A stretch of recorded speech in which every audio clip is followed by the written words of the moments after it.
अस्सलाम वालेकुम everyone, welcome back to the channel. This is Muhammad Hammad. इस चैनल पे हम पाकिस्तान स्टॉक एक्सचेंज से रिलेटेड डिस्कशन कर रहे होते हैं और मैं अपने आइडियाज़ शेयर करता हूँ। व्हाट्सएप ग्रुप में जो हमारे पास रिक्वेस्ट आई होती है उन स्टॉक्स को जो है वो एनालाइज करने की भी ओवर द वीकेंड में कोशिश करता हूँ। बाय एनी मीन्स ये कोई बाय और सेल कॉल नहीं है। ये मेरे रैंडम आइडियाज़ होते मैं आप लोगों के साथ शेयर करता हूँ और उम्मीद करता हूँ कि ये इन्फॉर्मेशन जो है वो आप अपने ट्रेडिंग प्लान में इनकॉर्पोरेट करके एक बेहतर जो है वो ट्रेडिंग डिसीजन बना सकते हैं।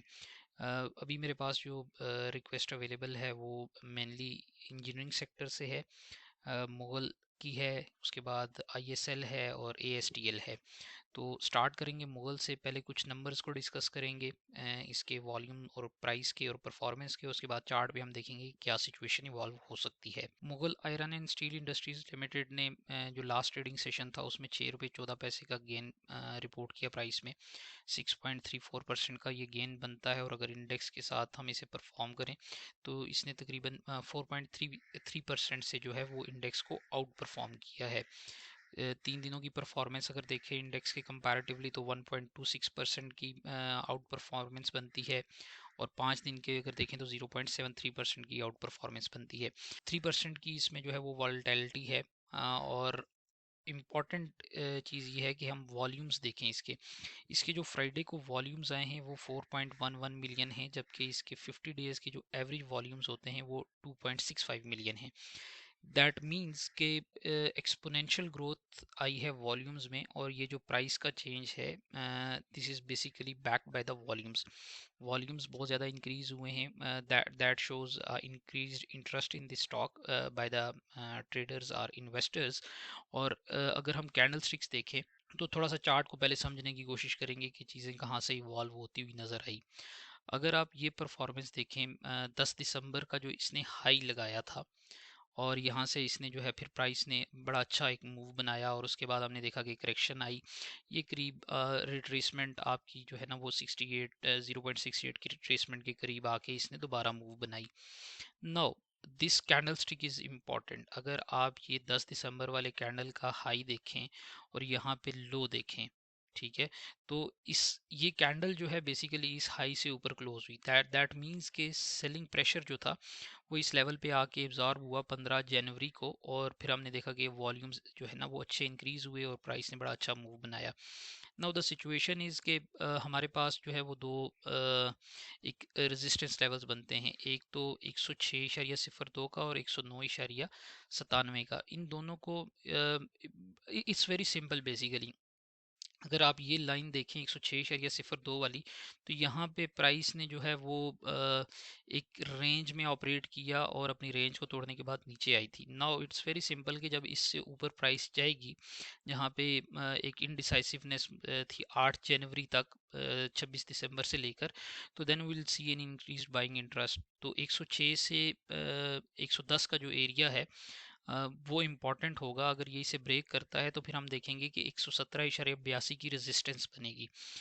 ये इम्पॉर्टेंट रेजिस्टेंस होगी। यहाँ पे प्राइस थोड़ा स्ट्रगल करेगी और अगर इस स्ट्रगल करने के बाद यहाँ से अगर प्राइसेस ऊपर मूव होती हैं 117.82 से विद द वॉल्यूम्स ऑफ रफली 3 मिलियन, तो फिर हम देखेंगे कि इसमें ब्रेकआउट की सिचुएशन बनेगी और वो इसकी प्राइसेस जो हैं 132 रुपये 24 पैसे की तरफ जो है वो टारगेट बन जाएगा। सपोर्ट साइड की अगर हम बात करें तो मल्टीपल सपोर्ट लेवल्स इसके इमीडिएटली अवेलेबल हैं। 95.92 का सपोर्ट लेवल है, उसके बाद 92.91 का लेवल है और अल्टीमेटली जो मैक्सिमम रिस्क अभी मुझे नज़र आ रहा है, अगर if there is blood on the street, तो 88.82 का जो लेवल है that will serve as an ultimate support. तो बुलिश अलाइंड है। वॉल्यूम्स जो हैं वो रैली को कंफर्म कर रहे हैं। हमें सिर्फ ये देखना होगा कि ये 109.97 पे कैसे ऑपरेट करता है। सो प्राइसेस इंक्रीज हो रही हैं, वॉल्यूम इंक्रीज हो रहे हैं। That shows up you know bullish momentum right now building in this stock. Mughal iron के बाद इंटरनेशनल स्टील है। इंटरनेशनल स्टील में बड़े अच्छे वॉल्यूम्स आए हमारे पास अगेन फ्राइडे को और प्राइस भी अच्छी इंक्रीज हुई 3.36% से। इसके नंबर्स में पुल कर लेता हूँ and then we'll definitely discuss further. Okay, last trading session में 1.35% से इसने आउट परफॉर्म किया है आपके इंडेक्स को 0.20% से 3 दिन पे अगर हम देखें तो इसने आउट परफॉर्म किया है, और 0.19% से 5 डेज़ के टाइम फ्रेम पे इसने इंडेक्स को आउट परफॉर्म किया है। 18.86 मिलियन वॉल्यूम थे इसके लास्ट फ्राइडे, और नॉर्मली जो इसमें वॉल्यूम आता है वो 0.75 मिलियन है। नाउ दिस शोज अब एक्सट्रीम ग्रोथ इन वॉल्यूम्स, जैसे हमने मोल में भी देखा और ओवरऑल इंजीनियरिंग सेक्टर में हमने देखा कि अच्छे वॉल्यूम्स है। 263 के आरएसआई के करीब अभी ये ट्रेड हो रहा है।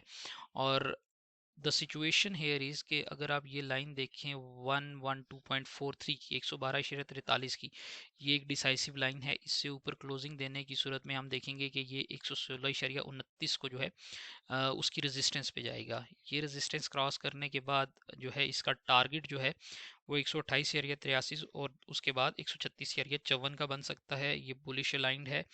और हमारे पास इसके जो सपोर्ट लेवल्स बनते हैं वो 108.25 का, और उसके बाद अगर यहाँ से ये नीचे आता है तो फिर 102.14 का जो है वो मैक्सिमम रिस्क अभी इसमें अवेलेबल है। सो अगेन ये कोई बाय और सेल कॉल नहीं है, numbers are in front of you, मैंने जो ऑलरेडी एक्सप्लेन किए हैं। नो अगर अगर हम देखें कि ये 116.29 को क्रॉस कर लेता है तो फिर यहाँ पे आप देख रहे होंगे कि ये जो जोन है ये इसका जो है टारगेट यहाँ पे बनेगा। मतलब 128 से लेकर 136 के दरमियान इसके जो है वो रेजिस्टेंस लेवल्स अवेलेबल हैं, और इन लेवल्स को ये क्रॉस जो है वो करने के potential given the exponential growth in volumes मुझे नज़र आ रहा है। आईएसएल के बाद एएसटीएल है, स्लाइटली अलाइंड है, बुलिश अलाइंड है, but the chart is very clear. अगर आप देखें तो कोई ऐसा अभी इसमें हमें ट्रेंड नज़र नहीं आ रहा। ट्रेंड से मुराद ये है कि अगर आप देखें यहाँ पे इंटरनेशनल स्टील का, तो यू सी या इंक्रीजिंग ट्रेंड ये आपको नज़र आ रहा है। रिट्रेसमेंट ली ऊपर गया, this is the normal course of business जैसे स्टॉक ऑपरेट करते हैं। लेकिन उसके अगर हम देखें कंपैरेटिवली तो this is still somewhere in a consolidated range bound trading. 20 days की मूविंग एवरेज 50 डेज से ऊपर है, बट स्टिल जो है अभी इसके पास दो मेजर रेजिस्टेंस लेवल्स हैं ट्रेंड इसका चेंज करने के लिए, जो कि 23.09 और 23.61 में। 23.61 से ऊपर अगर ये क्लोजिंग देता है तो then we'll be certainly sure कि ये जो है वो स्ट्रॉन्ग बुलिश की तरफ जा सकता है। करंट सपोर्ट लेवल जो है वो 22.24 का है, और उससे नीचे आने की सूरत में 21.06 का जो है अमरेली स्टील का सपोर्ट लेवल बनेगा। नंबर्स की अगर बात करें एएसटीएल के नंबर्स जो हैं वो नेगेटिव में चल रहे हैं। लास्ट ट्रेडिंग सेशन पे इसने -0.41% से इंडेक्स से जो है इसकी परफॉर्मेंस नेगेटिव थी। 3 दिन में 0.34% से नेगेटिव था ये, 5 दिन पे 0.18% से नेगेटिव था, और अगर 10 दिन की एवरेज पे देखें तो 0.45% नेगेटिवली इसने परफॉर्म किया as compare to the KSE 100 index with 1% volatility. तो अभी कंपैरेटिव एनालिसिस अगर आए इंटरनेशनल स्टील और मोगल स्टील और एएसटीएल का करें तो certainly ISL and Mughal are way much better than the Amreli steel. Although इसमें जो है हमारे पास एज ऑफ नाउ वॉल्यूम्स की जो ग्रोथ हुई है इंजीनियरिंग सेक्टर में वो उसके मुताबिक इसमें कोई जो है वो एक्सेप्शनल वॉल्यूम्स नहीं आए। 50 दिन के जो वॉल्यूम्स हैं वो 0.83% एवरेज वॉल्यूम्स बनते हैं, और लास्ट ट्रेडिंग सेशन में जो है वो 0.71 मिलियन वॉल्यूम्स थे। दैट मीन्स कि इसमें एज ऑफ नाउ हमारे पास जो है वो इंटरेस्ट जो है वॉल्यूम्स की बेसिस पे थोड़ा कम नज़र आ रहा है। तो ये इसमें वॉल्यूम्स बिल्टअप होंगे जो वो 23.61 से ऊपर वॉल्यूम्स जो हैं इस 23.61 की प्राइस से ऊपर जब ये क्लोजिंग देगा तो then I am align to say कि इसमें फिर हम देखेंगे कि अच्छे वॉल्यूम्स आना स्टार्ट हो सकते हैं। सो आल्दो स्लाइटली बुलिश है ये शॉर्ट टर्म में, लेकिन इसकी रेंज बाउंड ट्रेडिंग चल रही है, और 23.61 से ऊपर हमें एक क्लोजिंग इसकी चाहिए to be to invite fresh buying. So that would be all. Have a good day. Thank you so much for listening.